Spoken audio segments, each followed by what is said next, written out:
de la rentrée de septembre avec, du coup Swappen et le sujet c'est quel statut juridique choisir? Donc on accueille aussi Enzo, qui est expert en création d'entreprise, qui sera là justement pour répondre à toutes vos questions. Je m'excuse, j'ai pas assez de connexion pour pouvoir mettre ma caméra, mais je suis bien là, donc hésitez pas à poser vos questions dans le chat.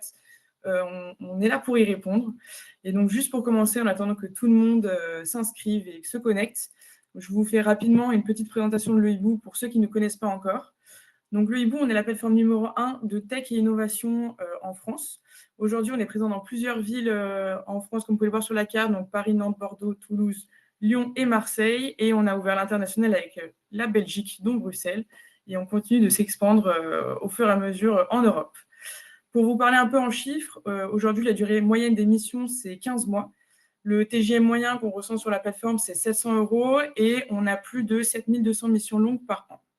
Comme vous pouvez le voir aussi, on travaille avec pas mal d'entreprises, donc principalement du CAC 40 et du SBF 120. Donc on a principalement en clients L'Oréal, BNP, Accor, Bouygues, enfin vraiment sur tous les secteurs possibles. Donc voilà, et je vous laisse la main du coup à Enzo. Merci à toi de prendre ce temps avec nous pour nous partager tous les petits tips de comment créer son statut et lequel choisir. Bonjour à tous. Déjà, merci beaucoup pour l'introduction. Merci à Louis Bou pour la possibilité de présenter Swappen et de forcément parler du sujet de statut juridique quand on souhaite lancer son projet. Donc, donc je m'appelle Enzo, je suis conseiller en création de société. Donc vraiment le but de ce webinaire, c'est de vous donner tous les éléments qui vont vous permettre de choisir, je pense, le statut le plus intéressant pour vous afin de créer votre société. Donc on va voir plusieurs éléments au programme aujourd'hui. Dans un premier temps, on va voir quels sont déjà les éléments les plus importants à avoir pour structurer son projet, quels sont les différents points auxquels il faut penser afin de lancer son projet. On verra ensuite, je pense, le sujet qui va intéresser tout le monde, c'est les différents statuts possibles quand on lance son projet, justement, que ce soit en consultant ou alors même pour n'importe quelle activité commerciale en France. Et on verra les étapes de création, comment ça se passe si jamais je veux créer peut-être ma micro-entreprise pour certains, ou pour d'autres, une société. Et n'hésitez pas à rester jusqu'à la fin, car il y aura un petit bonus exclusif de la part de Swappen, un petit code promo pour la comptabilité. Est-ce que tout le monde m'entend? Je vois qu'il y a un petit chat. Euh, Est-ce que vous m'entendez bien? De mon côté, je t'entends très bien. On a perdu Enzo. Ouais. Je sais pas, Yanis a dit ça, mais apparemment vous m'entendez bien. Ok, super. Ok, c'est pour être sûr, parce qu'une personne a dit qu'il ne m'entendait pas, donc ok, très bien, parfait. Euh, Donc ça a l'air d'être bon. Hop, je vous mets juste un petit sondage pour voir quelle est la forme juridique que vous avez actuellement. Est-ce que vous êtes en micro-entreprise? Est-ce que vous êtes en entreprise individuelle? Alors, j'ai pas mis la possibilité que peut-être que certains n'ont pas encore de structure, effectivement. Voilà. En tout cas, le but, c'est peut-être de répondre à vos questions. Je vois qu'il y a un certain nombre de personnes qui sont en micro-entreprise. Peut-être qu'il y a une question qui se pose dans la tête de certains de passer en société, peut-être. Ou c'est peut-être que certains n'ont pas encore de statut, ils envisagent de passer en micro ou en société. Mais en tout cas, le but de ce webinaire, vraiment, c'est d'essayer de répondre à toutes vos questions. Donc, n'hésitez pas, il y a un petit chat. J'ai vu que tout le monde arrive à l'utiliser. Pas encore de structure du côté de Delphine. Je suis en portage salarial du côté de Thierry. Très bien. OK, donc on va faire un petit parallèle avec tout ça. Et j'espère que je vais vous donner les plus gros éléments, en tout cas, parce que c'est un sujet assez complexe, hein. N'hésitez pas si vous avez des questions. Vincent qui a dépassé les plafonds 2 fois de suite. Donc on passe en société. Bah, déjà bravo, hein. C'est une bonne chose. Donc on commence déjà pour les personnes, je vois qu'il y a des personnes qui n'ont pas encore de structure ou qui sont en portage salarial. Donc déjà, quand on souhaite lancer son projet, il faut déjà le structurer. Le structurer, c'est-à-dire dans un premier temps, peut-être avoir une idée de l'activité que vous souhaitez exercer, peut-être du scope d'intervention que vous allez pouvoir proposer à vos clients, c'est-à-dire le domaine d'activité. Est-ce que je vais proposer uniquement du consulting dans un domaine quelconque, peut-être dans un autre? Vraiment d'avoir une idée du domaine d'activité dans lequel vous souhaitez exercer.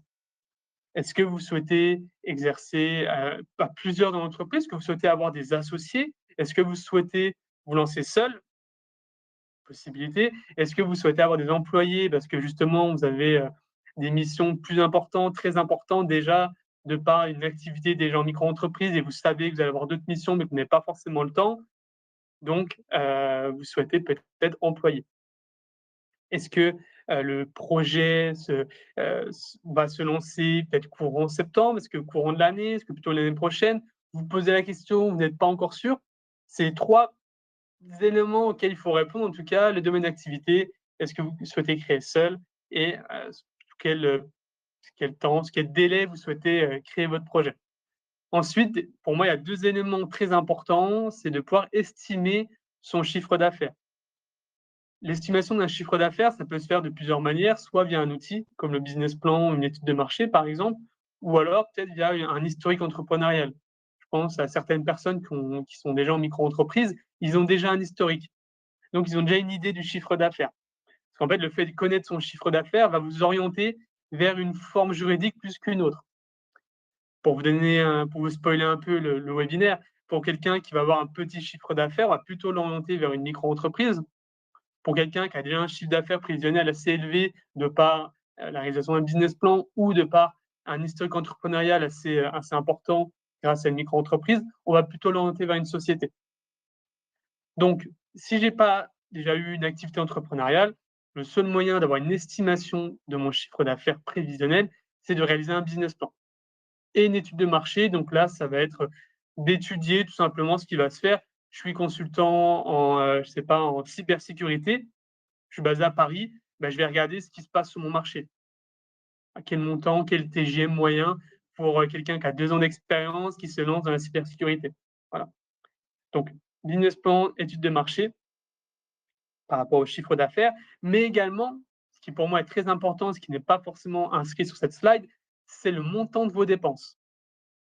Le montant des dépenses qui est très important parce que justement, si vous avez très peu de dépenses, généralement c'est le cas dans le domaine du conseil, peut-être que la micro-entreprise va rester intéressante.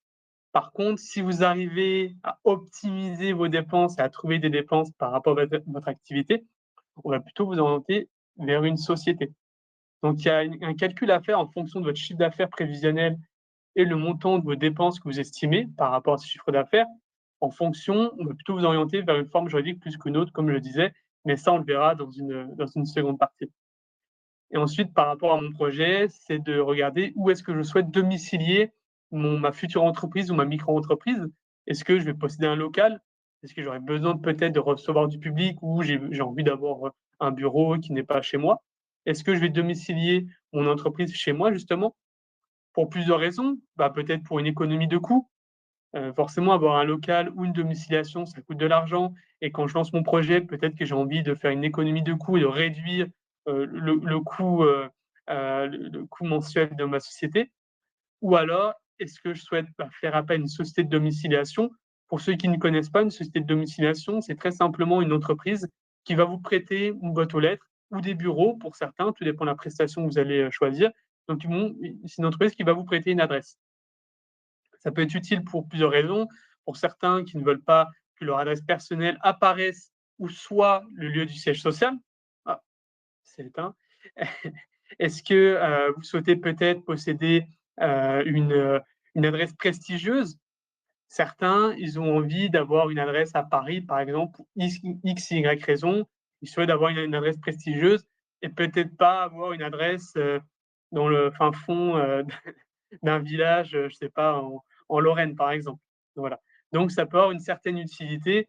Une société de domiciliation, ça peut très bien traiter votre courrier. Enfin, voilà, il y a plusieurs prestations. Je vous laisserai vous renseigner par rapport à votre besoin. Voilà. Donc, il y a ces 5 points, 6 points, si jamais on compte le montant de vos dépenses, à prendre en compte afin de définir son projet. Est-ce qu'il y a des questions? N'hésitez pas, hein, je ne vais pas m'arrêter à chaque slide, mais si vous avez des questions, surtout n'hésitez pas. Il y a Al IU salarial d'ailleurs, avec un passeport talent, on peut créer une société. En principe, oui, tout dépend en fait des mentions. Je crois qu'il y a d'autres mentions. Alors, je ne suis pas expert honnêtement dans tout ce qui est administratif, les mentions, des titres de séjour, mais pour moi, oui, mais à voir ce qui est inscrit également sous le titre de séjour. Question sur le minimum de chiffre d'affaires encaissé en EUI indispensable pour bien cotiser pour les 4 trimestres de retraite. on y reviendra par la suite par rapport au statut juridique, si vous voulez bien, Cathy. Si vous avez des questions vraiment sur ces slides-là, n'hésitez pas. Sur les autres questions qui vont concerner les statuts, on y viendra par la suite, si ça ne vous dérange pas. Comme ça, on fait vraiment slide par slide. Le lieu de domiciliation, je dis sur la fiscalité. Alors, effectivement, sur la fiscalité, par rapport à l'imposition, en tout cas, par rapport à la cotisation foncière des entreprises, en fait, c'est-à-dire, je vais revenir sur la slide de là, quand vous êtes en micro-entreprise ou en société, vous êtes redevable d'une cotisation qui s'appelle la CFE, cotisation foncière des entreprises, et elle est calculée en fonction du siège social. C'est-à-dire que si vous êtes domicilié chez vous ou n'importe où, vous êtes redevable de cette cotisation. Et cette cotisation, en fait, elle est calculée en fonction de la ville. Donc, la ville où c'est le moins cher, c'est Paris, en fonction de la ville, du siège social, de la taille du siège social en termes de superficie et en fonction du chiffre d'affaires. À savoir que la première année, vous ne payez rien, parce que la CFE est calculée sur N-1. Donc, si vous créez en 2025, on se base sur vos revenus de 2024. Comme il n'y a pas eu de revenus, parce que c'est une création d'activité, vous êtes exonéré de CFE. Par contre, les années suivantes, ça se calculera sur N-1. Donc, effectivement, le domiciliation a un impact sur ça, sur la CFE. Et également, si imaginons vous domiciliez votre société à votre domicile, justement, vous aurez la possibilité de passer certaines dépenses que vous avez à titre perso, mais qui vont également servir à titre professionnel. Je pense, par exemple, vous travaillez depuis chez vous, donc vous utilisez l'électricité, vous utilisez l'eau, vous utilisez Internet, à titre pro, mais également perso. De ce fait, vous aurez la possibilité de passer ces dépenses-là, pas la totalité, sinon ce serait trop facile, mais en tout cas une partie sur votre entreprise. On y reviendra après, le but de faire ça, mais en tout cas, ça peut également jouer sur votre fiscalité. Voilà. Je passe à la suite, n'hésitez surtout pas s'il y a des questions. Donc, ensuite, il va falloir définir ses besoins personnels. Vous devez vous poser la question, enfin, vous le savez, généralement, hein, c'est assez logique. Est-ce que votre activité va être une activité principale ou plutôt secondaire? Dans le sens, si c'est une activité principale, je vais créer une société parce que c'est mon activité principale, j'aurai besoin de me verser un salaire. J'ai besoin de vivre. Ou alors, c'est une activité secondaire, j'ai un CDI à côté, j'ai des aides de France Travail, j'ai peut-être des revenus immobiliers ou autres. Donc, mon objectif, c'est pas forcément de me verser un salaire, c'est peut-être de me verser un petit quelque chose à la fin de l'année pour partir en vacances, pour réinvestir dans mon entreprise. Donc, de vous poser la question si c'est une activité principale ou alors est-ce que vous avez une autre source de rémunération plutôt? Comme ça que on va plutôt tourner la chose. Est-ce que c'est votre seule source de rémunération ou alors est-ce que vous avez autre chose? Donc, ce que je disais, France Travail, une activité d'indépendant, une activité salariée ou autre revenu.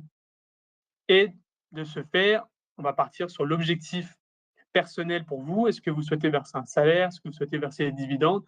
Ou alors pas sortir d'argent de la société, mais plutôt réinvestir. Réinvestir dans l'entreprise directement ou investir dans l'immobilier, par exemple. Il y a différentes façons de réinvestir ses bénéfices. Voilà. Donc, le fait de se poser ces questions et d'avoir la réponse, justement, peut vous orienter vers une forme juridique plus qu'une autre. Justement, essayez de l'avoir en tête pendant ce webinaire. Et quand je vais vous présenter les statuts juridiques, potentiellement, ça va faire tilt et vous allez dire, je pense que moi, celle-ci, elle m'intéresse plus que l'autre parce que j'ai pas besoin de salaire, donc c'est plus intéressant. J'ai besoin d'un salaire, donc c'est plus intéressant, etc. Voilà. Est-ce qu'il y a des questions par rapport à tout ça avant que je passe sur les différents statuts possibles en société? Pour l'instant, j'en vois pas dans le chat. Voilà, mais n'hésitez pas surtout, je suis là pour ça. Donc, on va voir les différents statuts possibles quand on souhaite créer son projet, créer sa structure. On a d'un côté les entreprises individuelles dans lesquelles on va trouver la micro-entreprise et l'entreprise individuelle classique au régime réel. Donc, j'ai l'entreprise individuelle au régime micro-social qu'on appelle la micro-entreprise et j'ai de l'autre l'entreprise individuelle à l'impôt sur le revenu au régime réel. OK? Et on a de l'autre les sociétés. Donc, les sociétés, on y trouve le URL et la SCRL et on y trouve la SASU et la SAS. Là, dans un premier temps, on va parler de la micro-entreprise. Généralement, la micro-entreprise, on démarre par ça. Pour les personnes qui sont un peu dans le doute, qui n'ont pas d'idée du chiffre d'affaires, généralement, personnes qui sont de conseil, qui se lancent pour la première fois, vont opter, pas tout le temps, mais en majeure partie du temps, vont opter pour la micro-entreprise. Pourquoi? Donc, on va voir ça. La création d'une micro-entreprise est totalement gratuite et relativement simple.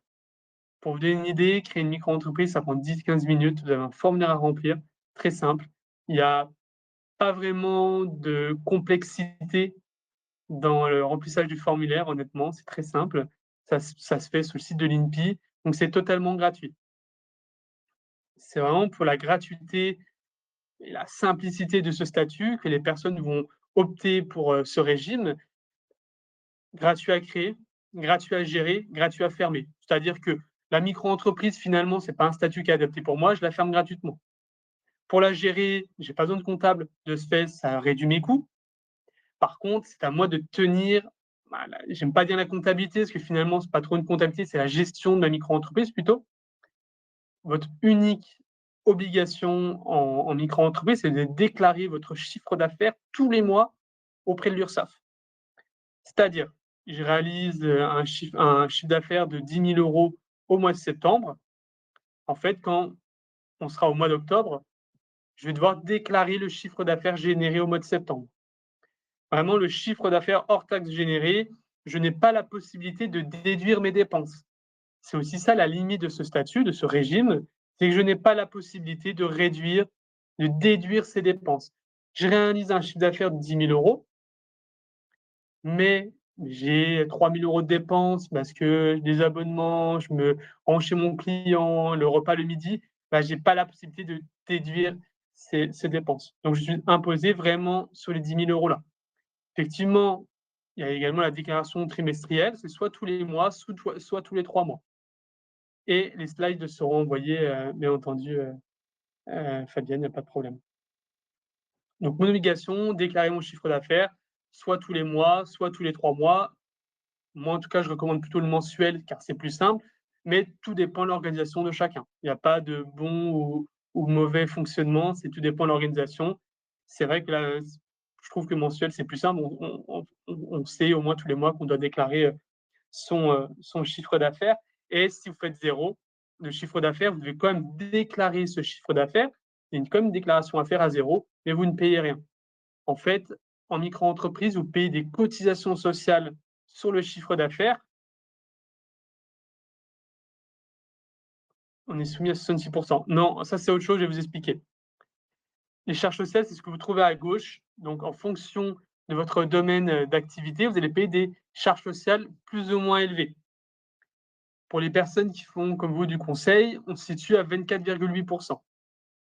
C'est vraiment le chiffre d'affaires encaissé, c'est-à-dire que si j'ai facturé 20 000 €, j'ai envoyé 20 000 € de facture à mes clients au mois de septembre, mais j'ai reçu que 10 000 € sur mon compte, je déclare que ces 10 000 € là. Et je vais payer des charges sociales sur les 10 000 € là. OK? Donc, pour les personnes, les consultants, c'est 24,8. Je déclare 10 000 €, je paye 24%, 24,8% sur ces 10 000 € là. En possédant l'ACRE, effectivement, ça me fait penser à Maxime, merci.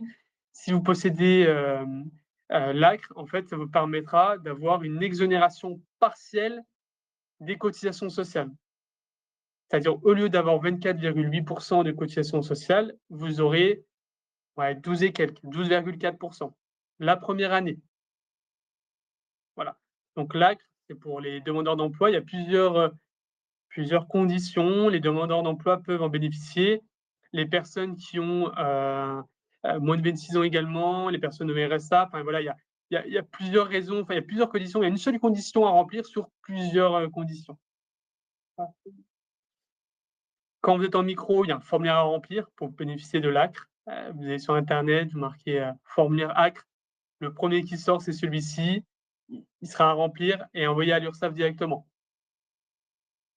Quelle différence entre prestations de services BIC et BNC? BIC, en fait, ça va être toutes les activités type les plombiers, les électriciens. BNC, ça va être vraiment les prestations de services intellectuels, comme les consultants, par exemple.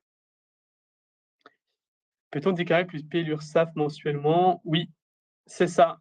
Bah, en fait, Ali, ce que je disais, là, par exemple, au mois de septembre, vous devez déclarer le chiffre d'affaires encaissé au mois d'août. Au mois d'octobre, vous allez déclarer le chiffre d'affaires encaissé au mois de septembre, etc. Pour la TVA, c'est la même chose. Voilà, super. Donc, en micro-entreprise, tout est calculé sur le chiffre d'affaires, que ce soit pour la partie sociale. Donc, la partie sociale, comme son nom l'indique, ça permet de cotiser pour bénéficier d'une protection sociale. Donc, vous aurez un régime de travailleurs non salariés. Donc, ça veut dire que la protection sociale est plutôt faible. Et vous allez cotiser également pour la retraite. Par rapport à la partie fiscale, donc par rapport à l'impôt, vous allez payer également de l'impôt sur votre chiffre d'affaires. Toutefois, comme les choses sont bien faites, vous n'allez pas être imposé sur la totalité de votre chiffre d'affaires, mais sur un reliquat, c'est-à-dire que vous allez avoir un abattement. Vous allez prendre la somme totale de votre chiffre d'affaires réalisé sur l'année, vous allez y faire un abattement. Pour les prestations de services intellectuels, c'est 34%. Donc, vous allez avoir 34% de votre chiffre d'affaires qui est exonéré d'impôt sur le revenu. Imaginons que je fais 100 000 euros de chiffre d'affaires à l'année, donc sur 2025, je vais devoir déclarer ces 100 000 euros en 2026, en même temps que ma déclaration de particulier. Je réalise un abattement de 34%, donc il me reste 66 000 euros. On est OK. Ces 66 000 euros-là vont s'ajouter à mon revenu imposable de mon foyer. Si je suis seul, bah, ça mes revenus, seuls mes revenus. Si je suis marié, etc., ça s'ajoutera aux revenus de mon foyer. Et de là, vous avez le barème progressif qui s'applique. OK? Je ne sais pas si c'était clair. Ça, c'est pour l'imposition classique en tout cas. Il y a plusieurs questions. Ça marche pour des formations en tant que vacataire aussi. C'est-à-dire, pour des formations par rapport à l'activité, si vous faites des formations, effectivement, vous faites de la prestation de services intellectuels, donc c'est 24,8%. Je ne sais pas si c'était ça la question. Concernant l'AC, une fois demandé, quel est le délai pour pouvoir en bénéficier de nouveau, s'il vous plaît? C'est tous les 3 ans. C'est-à-dire que si vous avez bénéficié de l'AC les 3 dernières années, malheureusement, vous ne pouvez pas en bénéficier. Sauf, je sais que des fois, il y a des petites exceptions. Si jamais, pendant les 3 ans, vous avez lancé, c'est un exemple, hein, une activité d'achat-revente de véhicules, que vous avez demandé l'ACRE, et là, 2 ans après, vous lancez une activité de consultant, ce sont 2 activités qui sont bien différentes. En principe, je dis bien en principe, vous pouvez toujours faire la demande, vous pouvez en bénéficier quand même. Si c'est vraiment 2 activités bien différentes. Alors, c'est pas sûr à 100%, c'est ça que je dis en principe. Vous pouvez faire la demande auprès de l'URSSAF. Si c'est refusé, ils sont censés vous donner une réponse sous 40 jours. Voilà. Pour info, il est possible d'être éligible à l'assurance chômage et donc aux aides quand on est démissionnaire en faisant l'objet de... Effectivement, effectivement. Donc Florent, pour les personnes qui sont en poste actuellement et qui souhaitent bénéficier des aides France Travail, vous pouvez soit faire une rupture conventionnelle au mieux, si elle est acceptée, vous permettant d'être inscrit à France Travail par la suite et de bénéficier d'aides France Travail, d'allocations chômage, ou alors ne pas opter pour une démission, mais de réaliser un processus de démission reconversion, effectivement. Donc là, il y a un dossier à présenter à la reconversion pro, le nom, je crois. Mais effectivement, Florent a mis le lien en message, hein, merci beaucoup, vous permettant de présenter un dossier et de le faire accepter, vous permettant de démissionner tout en percevant par la suite des allocations. Donc, il y a vraiment un dossier à présenter. Il faut attendre qu'il soit accepté avant de démissionner. Sinon, bah, vous avez fait les choses un peu à l'envers. Pour l'ACRE, tous les 3 ans à partir de la date de la première demande. Tout à fait, c'est ça. C'est ça, Faisal. Voilà pour la micro-entreprise. Il y a des seuils de chiffre d'affaires à respecter. C'est-à-dire que seuil de chiffre d'affaires par rapport au fait de rester dans ce régime, sous ce régime, et des seuils de TVA. C'est-à-dire que quand je crée ma micro-entreprise, par défaut, je n'applique pas la TVA sur mes factures. C'est-à-dire que je vais facturer à mon client en hors taxe. Je fais une facture 1 000 euros, c'est 1 000 euros hors taxe, je déclare ces 1 000 euros. Si je dépasse un certain seuil, qui est de 36 000 et quelques pour une activité de prestation de service, je vais devoir appliquer la TVA. Non seulement l'appliquer, mais également déclarer. Donc, déclarer aux impôts celles que j'ai récoltées, que j'ai collectées auprès de mes clients, mais celles également que j'ai payer auprès de mes fournisseurs. OK? Donc je vais devoir, déclarer, donc ça me fait un peu d'administratif en supplément et il y a un autre seuil à respecter, c'est un seuil de chiffre d'affaires. Si jamais vous le dépassez, donc il est de 67 200 € de mémoire, si jamais vous le dépassez, là, pour le coup, il faudra passer, si vous dépassez 2 ans consécutifs, vraiment 2 années d'affilée, il faudra passer sous un autre statut.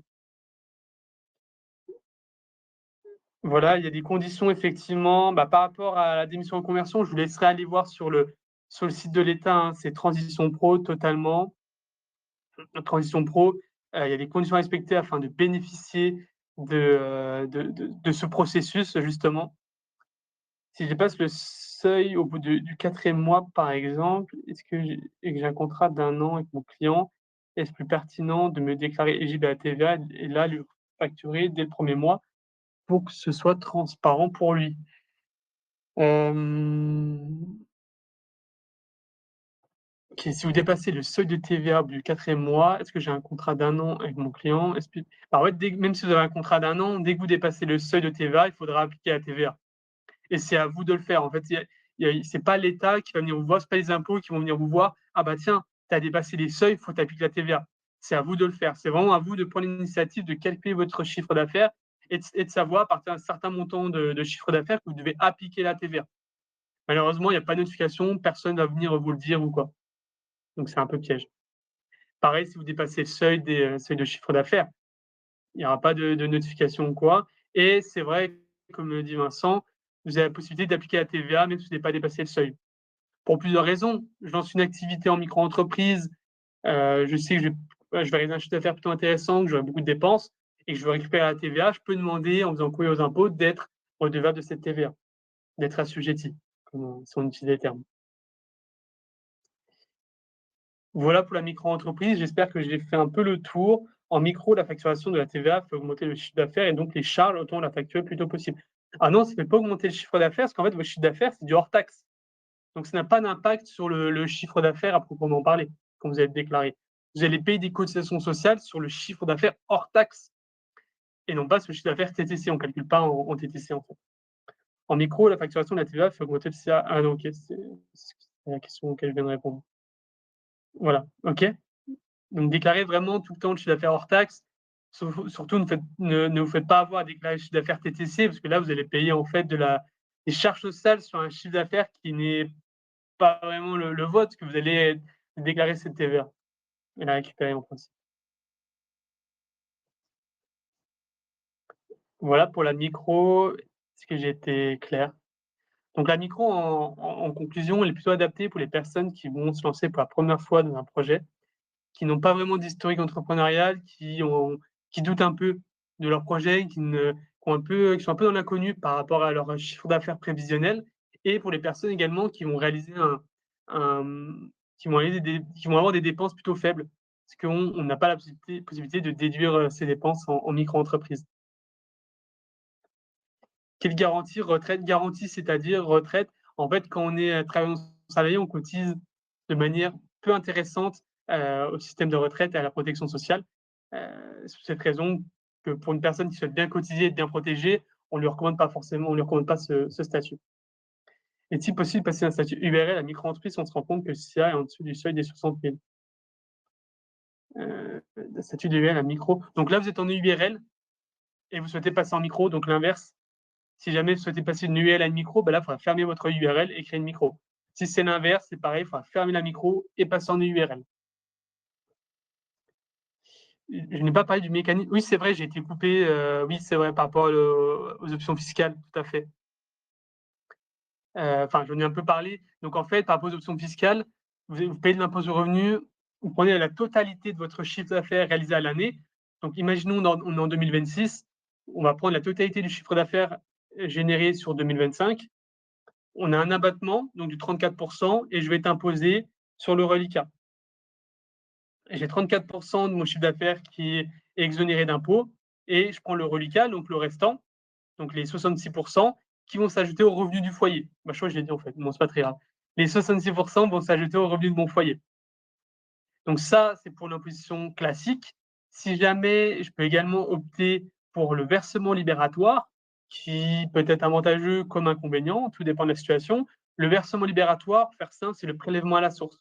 Vous avez un pourcentage qui va s'ajouter à vos cotisations sociales, qui va se situer entre 1,5 et 2 et en fait, vous allez payer de l'impôt dès le premier euro reçu.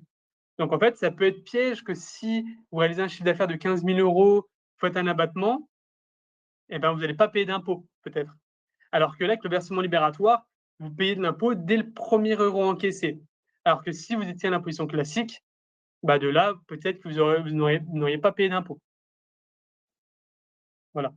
Donc pour les personnes qui ont un foyer avec des hauts revenus, on va plutôt opter pour le versement libératoire, généralement. Il y a des conditions à respecter, je vous inviterai à regarder si vous vous trouvez dans ce cas-là.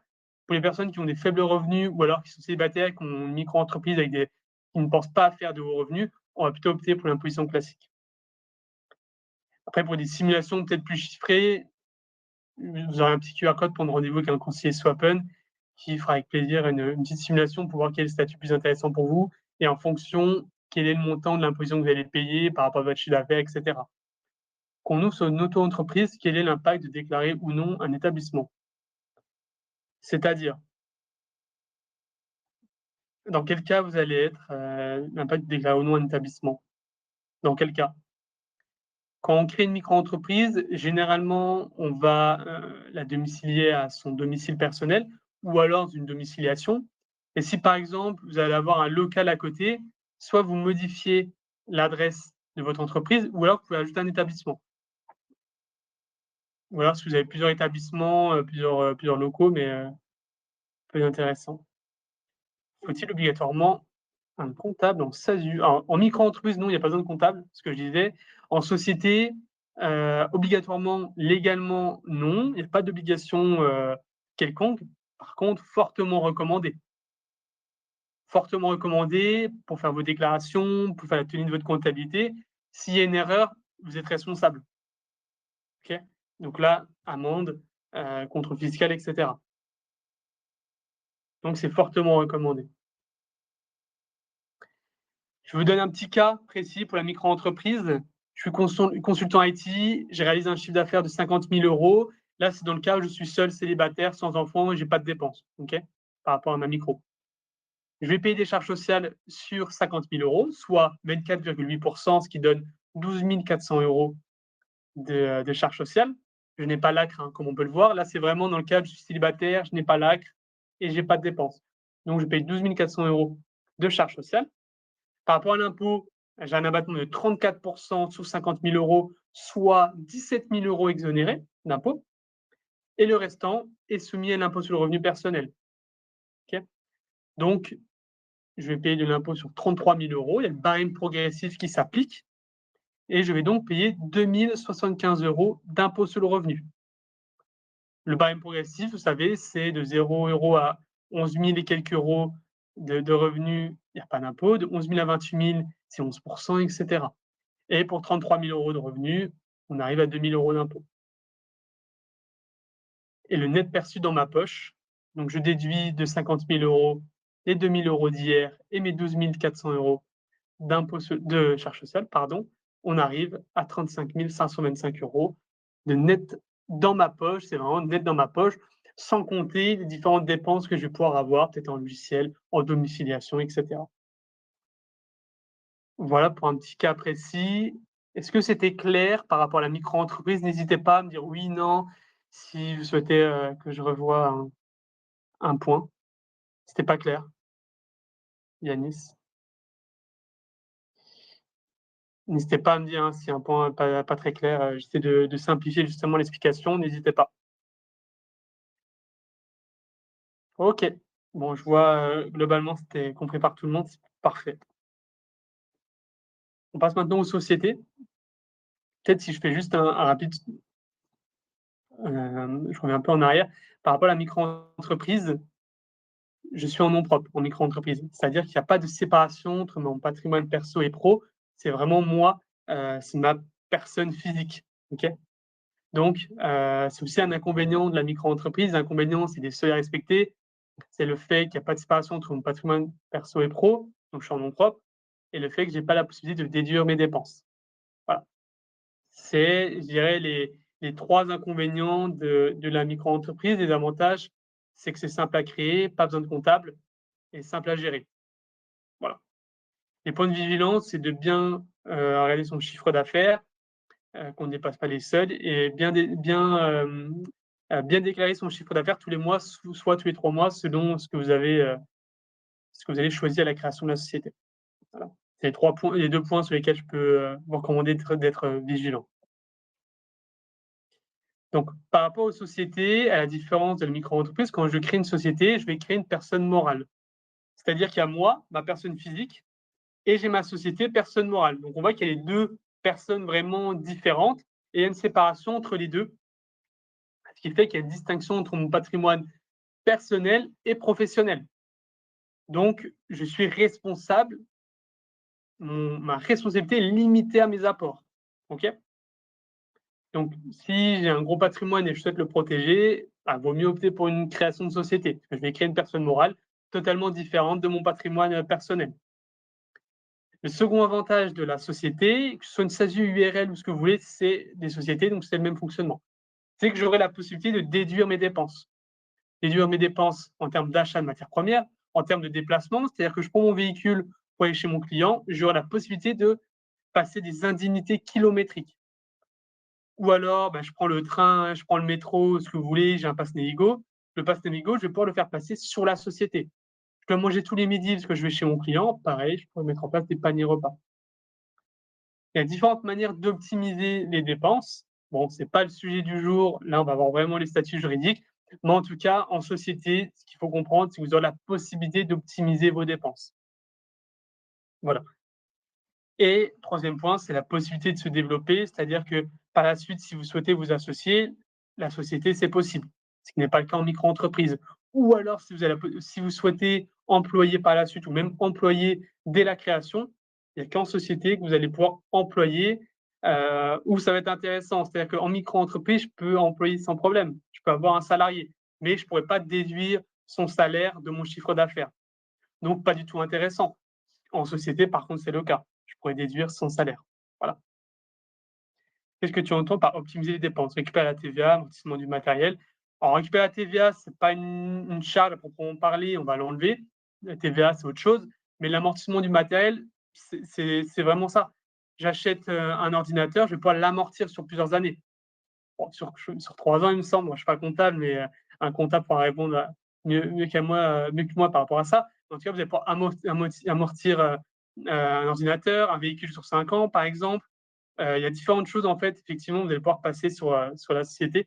Euh, Imaginons, c'est mon exemple tout à l'heure, vous faites du télétravail depuis chez vous, vous allez pouvoir passer une partie de votre facture d'électricité, une quote-part de la facture d'Internet, facture, peut-être une partie de votre loyer aussi. Alors attention, le loyer, ça va passer en revenu foncier, donc on va payer de l'impôt sur le revenu.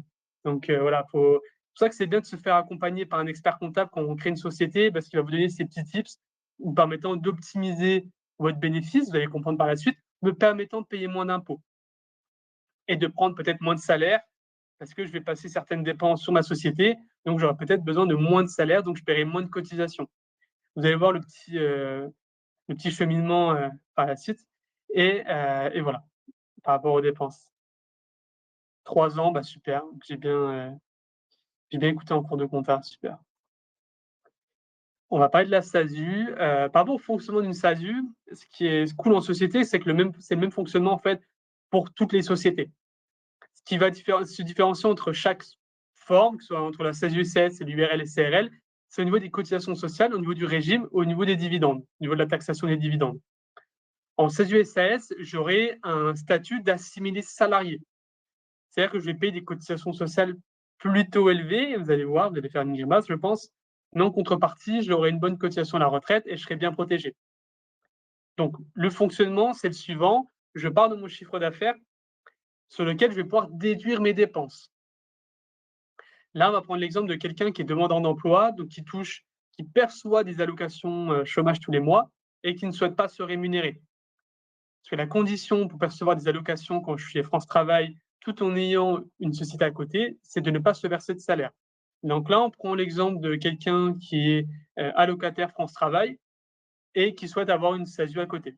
Donc, il a réalisé un chiffre d'affaires de 100 000 euros, il déduit ses dépenses, 20 000 euros.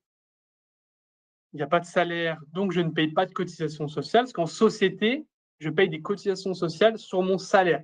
Si je dis 0 euros, je ne paye pas de cotisations sociales, tout simplement. Donc, chiffre d'affaires moins dépenses égale bénéfice brut. Donc, mon bénéfice brut est de 80 000 euros, d'où l'importance d'optimiser mes dépenses sans aller dans la fraude, et d'optimiser mes dépenses me permettant de réduire mon bénéfice brut parce que je vais payer de l'impôt sur les sociétés sur celui-ci. L'impôt sur les sociétés, c'est 15% de 0 euros à 42 500 euros. Donc là, dans mon exemple, je paye 15%, je suis 42 500 euros, ça fait 6 375 euros. Et ensuite, de 42 500 euros à 80 000, on fait la soustraction, on arrive à un reliquat, un résultat, je vais payer 25% sur cette somme. Okay, donc sur 37 500 euros, en principe, vous allez payer 25% sur 37 500 euros, ce qui revient à 9 375 euros. Donc j'additionne mes 6 375 et mes 9 375 que je déduis de mes 80 000. Et j'arrive à un bénéfice net de 64 250 euros. OK. Ce bénéfice net, j'ai la possibilité soit de me les verser en dividendes. Là, dans mon exemple, je prends la totale, je prends tout. Je prends tout en dividendes parce que j'ai besoin de cash pour vivre, donc je vais tout me verser en dividendes. Je vais payer 30% de flat tax. OK. Donc, pour prendre la totalité, j'ai 44 975 euros de ma poche et je paye 19 000 euros de flat tax. Okay, donc, dans ma poche, j'ai vraiment 44 975 euros. L'avantage, c'est que je paye uniquement les 30% de flat tax et que la flat tax, c'est la taxe justement sur les dividendes. Vous prenez une dividende en SASU, vous payez 30%, c'est ce qu'on appelle la flat tax. Vous payez 30% et il n'y a pas d'imposition supplémentaire. Vous déclarez ce montant pris, le montant de dividende que vous avez perçu, mais vous n'allez pas payer davantage d'impôt sur le revenu que les 30% que vous avez payé au titre de la flat tax. Quelle est la différence entre imposition à l'IS et à l'IR pour une SASU? Donc là, je viens de présenter le schéma pour une imposition à l'impôt sur les sociétés. Pour l'impôt sur le revenu, je ne vais pas aller trop dans le détail pour ne pas vous perdre, parce que c'est assez complexe. C'est tout fixe, je ne sais pas si on prononce comme ça, mais si jamais vous souhaitez en parler, on pourra prendre rendez-vous et en parler avec plaisir pour voir si c'est plus intéressant pour vous. L'imposition sur le revenu, vous prenez votre chiffre d'affaires, vous déduisez vos dépenses, vous déduisez les cotisations sociales que vous avez pris si jamais vous avez pris un salaire, vous allez arriver à un bénéfice brut et pour faire très simple, votre bénéfice brut va s'ajouter à votre revenu imposable. OK? Donc, au revenu imposable du foyer. Donc là, dans mon exemple, s'il est de 80 000 euros, mon bénéfice brut, j'ai 80 000 euros qui s'ajoutent au revenu du foyer. Donc, si j'ai une conjointe, un conjoint qui gagne déjà bien sa vie, je n'ai pas d'enfant, je vais payer énormément d'impôts sur le revenu, donc pas du tout intéressant.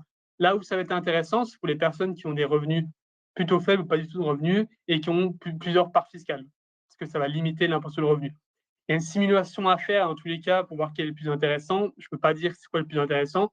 Tout dépend du chiffre d'affaires, des dépenses et tout dépend de la situation de chacun. Et dans mon exemple, bien entendu, c'est du hors taxe. On parle toujours d'hors taxe. La TVA n'est pas inclue en fait dans ce schéma, dans le chiffre d'affaires. C'est toujours du hors taxe. Sur le net perçu, je paye de l'impôt sur le revenu. Alors oui et non. Là, le 44 000 euros, c'est vraiment du net dans la poche. De l'impôt sur le revenu, on l'a payé dans la flat tax. Dans les 30%, ce qui est inclus, il y a des cotisations sociales et il y a de l'impôt sur le revenu, en fait. Donc oui et non, on paye de l'IR, mais dans la flat tax. Par contre, là, dans mon exemple, on a dit qu'on ne prenait pas de salaire. Si jamais j'avais pris un salaire, imaginons de 10 000 euros, en rémunération, au lieu d'avoir 0 au-dessus, j'ai 10 000. En fait, là, j'aurais payé de l'impôt sur le revenu sur les 10 000. J'aurais 10 000 euros qui s'ajouteraient également à mon revenu imposable.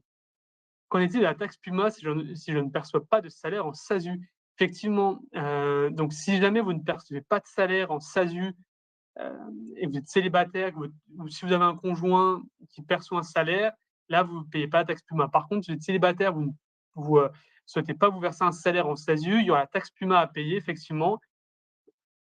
je ne vais pas aller dans le détail dans ce webinaire, on pourra en reparler si vous voulez, Yanis, mais en tout cas, la taxe PUMA, c'est une taxe que l'on paye si jamais on ne paye pas de charges sociales.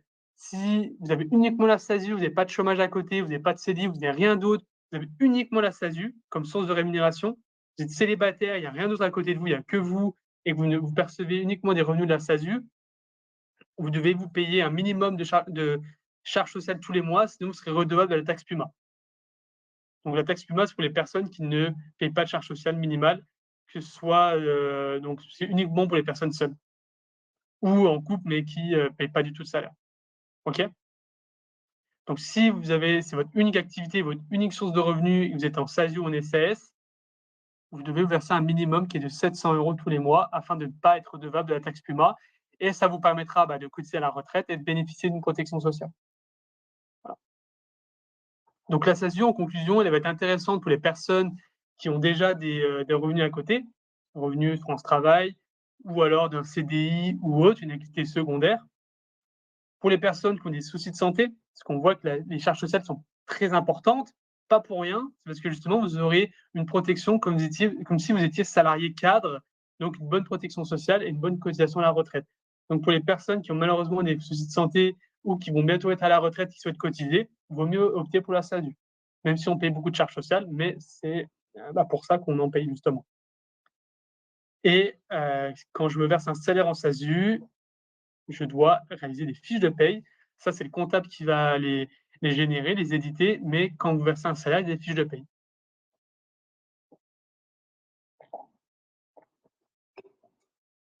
Est-ce qu'il y a des questions par rapport à la SASU? Donc SASU, SAS unipersonnel, je suis seul. SAS, on est plusieurs associés dedans. Voilà. Donc c'est le même fonctionnement, c'est juste qu'en SASU, on est seul dedans, et SAS, on est plusieurs. OK? Je passe à l'URL SCRL, même fonctionnement. On voit chiffre d'affaires moins mes dépenses, moins ma rémunération, parce qu'en fait, le URL, elle va être intéressante pour les personnes qui souhaitent maximiser leur rémunération et qui souhaitent avoir un salaire tous les mois. Pourquoi? Parce que les charges sociales en URL sont plus faibles qu'en SASU. Donc, globalement, pour simplifier le trait, pour grossir le trait, le URL et CRL est très intéressante pour les personnes qui souhaitent se verser un salaire. Donc, le schéma, je le reprends, chiffre d'affaires moins mes dépenses, moins ma rémunération, donc de 48 000 €, sur laquelle je vais payer des charges sociales. Donc, je paye des charges sociales à hauteur de 45% sur les 48 000 €. Je déduis ces trois postes-là, j'arrive à un bénéfice brut, 10 400 €, et je vais payer 15% sur les 42 000, sur les 10 400, pardon. 15% sur les 10 400 €, ce qui donne 1 560 € d'imposition. Je déduis ces 1 500 de mon bénéfice brut, j'arrive à un bénéfice net. Et le restant, c'est en trésorerie. Pourquoi en trésorerie? Parce que la prise de dividende en EURL n'est pas du tout intéressante. On va payer globalement 60% de taxes sur les prises de dividendes. Donc vraiment, le URL, là où elle va être intéressante, c'est sur la prise de salaire. Vous souhaitez avoir du cash à la fin du mois, souhaitez maximiser votre salaire, URL, pour faire simple. Il n'y a pas besoin de fiche de paye. En URL, c'est très simple, un virement de mon compte pro à mon compte perso. En comptabilité, je vais catégoriser ça, je vais comptabiliser ça en rémunération et voilà. Pour le coup, au niveau de la protection sociale, elle est plutôt faible. C'est-à-dire comme je paye moins de cotisations sociales, effectivement, je suis moins bien protégé et je cotise moins à la retraite. Par contre, j'ai la possibilité d'opter peut-être pour une mutuelle, une prévoyance me permettant de cotiser davantage. Une personne qui a des soucis de santé, c'est plutôt recommandé de ne pas opter pour le URL parce que si jamais elle prend une mutuelle à côté, la mutuelle va être élevée. Alors qu'au final, ce sera peut-être plus intéressant d'opter pour une SASU où vous allez payer 75% et c'est tout. Ce sera jamais plus ou moins si vous avez des soucis de santé. Alors qu'en EURL, vous payez 45% et la mutuelle peut être très élevée si vous avez un historique de santé et que vous avez été malade malheureusement. Effectivement, elles sont dégressives en fonction de la rémunération. Au niveau de l'EURL, plus on prend un salaire, moins on paye de cotisations, mais voilà, ça reste peu important et c'est sur des gros montants. Je vous en prie, Ali. Voilà par rapport à l'EURL, à savoir qu'en EURL également, si jamais je ne me verse pas de salaire, j'ai quand même des cotisations sociales minimales à payer. Je me verse 0, je dois quand même payer un minimum d'environ 1 000 € tous les ans. Voilà. On peut voir dans mon exemple que j'ai un bénéfice brut de 10 400 €. J'aurais pu optimiser davantage. J'ai 20 000 € de dépenses, j'aurais pu peut-être optimiser les dépenses. Peut-être passer une partie de ma facture d'électricité si ce n'est pas déjà le cas, facture d'eau, peut-être mettre des indemnités kilométriques pour descendre ce bénéfice brut afin de payer que mon impôt sur les sociétés soit plus faible. J'ai la possibilité de jouer avec ça. C'est pour ça que c'est intéressant d'avoir un comptable justement pour qui vous aide dans cette démarche. Et en EURL, en cas de distribution des dividendes, la flat tax s'applique de la même manière que pour la SASU. Non, justement, en EURL, c'est une taxation à hauteur de 60%. Donc, c'est pas très intéressant, en fait, en EURL de se verser un salaire. J'ai simplifié la chose par rapport aux dividendes, mais globalement, c'est 60%. Et c'est pas du tout intéressant de se verser des dividendes en URL. C'est pour cette raison que nous, dans notre exemple, on a marqué que la personne garde tout en trésorerie. Je peux garder de l'argent en trésorerie, il n'y a pas de problème, c'est mieux d'en garder pour le fonds de roulement et pour l'année prochaine, si jamais j'ai l'investissement à faire. Très clair, super, bah, je vous en prie, Benoît. Est-ce qu'il y a d'autres questions par rapport au statut avant que je passe aux étapes de création? Je vois que le temps avance. Ça passe vite. Je passe aux étapes de création, si c'est bon pour tout le monde. Et si jamais il y a des questions, il y aura un petit QR code à flasher. Vous n'avez pas le temps de prendre rendez-vous. Le rendez-vous est totalement gratuit. Ce sera avec un conseiller Swapen. Pour parler de votre projet directement, n'hésitez surtout pas. Si vous avez des questions, si vous souhaitez changer de statut, on pourra voir ça ensemble. On ne part pas du statut artiste-auteur. Non, désolé. Et pour être transparent, je ne suis pas du tout spécialisé dans ce statut d'artiste-auteur. Je suis navré. Chez Swapen non plus. On a un partenaire si jamais on peut vous mettre en relation, si jamais vous avez des questions ou quoi. Mais nous, directement, artiste-auteur, on ne gère pas, donc j'ai pas envie de vous dire de bêtises. Une SASU peut-elle facturer à l'étranger? Oui, sans problème. Hop, je vous mets un petit. Hop, attendez. Si à l'écran, quelle forme? Hop,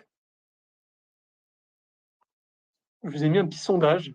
N'hésitez pas à répondre pour voir, suite à ce webinaire en tout cas, quelle forme juridique vous envisagez. C'est vraiment suite à ce webinaire, quelle forme juridique vous a plutôt plu, on va dire, pour vous, quelle est la forme juridique qui semble la plus adaptée à votre projet. Et si besoin d'en reparler, encore une fois, c'est avec plaisir. Ce sera peut-être moi ou un de mes collègues. Mais en tout cas, on pourra vous accompagner avec plaisir sur le choix de la forme juridique la plus intéressante. Je vois que ça répond. N'hésitez pas, hein, si vous avez des questions. De l'intérêt de passer en portage salarial avec certains clients. Donc, Cathy, votre question, ce serait d'avoir d'un côté une activité d'indépendant et de l'autre d'avoir une activité de portage, c'est ça? Alors, il nous reste 5 minutes, je suis désolé. Alors, si vous voulez, on pourra en reparler. Je vais avancer sur la suite, parce que sinon on va dépasser. Je sais qu'on est avec 1 heure. Si vous voulez, on pourra en reparler par mail ou on pourra s'appeler si vous voulez, Cathy, pour en reparler, si vraiment c'est une question importante pour vous. J'aimerais bien passer sur la suite pour voir tout ça. Il y a encore 2 slides. On peut en reparler avec plaisir. Voilà. Désolé. Donc, pour créer une société avec Swapen, c'est très simple. Donc, dans un premier temps, déjà, Swapen, on vous accompagne sur le choix de votre forme juridique. Comme j'ai pu faire là actuellement, je vous ai donné les éléments, mais l'avantage de Swapen, c'est le côté humain, dans le sens où on va pouvoir vous conseiller. On est inscrit à l'ordre des experts comptables, donc on est en mesure de vous conseiller sur la forme juridique la plus adaptée à votre projet. Donc, le rendez-vous, tout simplement, est totalement gratuit, donc profitez-en. Donc, dans un premier temps, on vous conseille. Suite à ce conseil, on va vous orienter peut-être vers un micro ou peut-être vers une société. Si jamais on vous oriente vers une société, on va pouvoir vous accompagner dans la création. La première étape, c'est la création de votre société, donc c'est le rendez-vous de création. On va collecter toutes les informations vous concernant, vous, d'informations personnelles et votre future société, afin de rédiger les différents documents obligatoires pour votre entreprise, c'est-à-dire la rédaction des statuts. On aura besoin également de quelques documents, pièces d'identité, justificatifs de domicile, peut-être un bail commercial si un local, un contrat de domiciliation par exemple, mais on verra au cas par cas. Suite à ce rendez-vous, sous 24 heures, on vous envoie les statuts. On vous envoie tout ça par mail. Tout se passe en ligne. Moi, je suis basé à Nancy, mais tout se passe en ligne et on travaille sur toute la France sans problème. On vous envoie les statuts sous 24 heures par mail. Avec ces statuts, il y aura également l'étape du dépôt de capital. Le capital en société, il est obligatoire, ce qui n'est pas le cas en micro-entreprise. Quand je crée une société, j'ai un capital minimum, en principe, légal qui est d'1 €. Nous, ce qu'on recommande, c'est de mettre 1 000 €.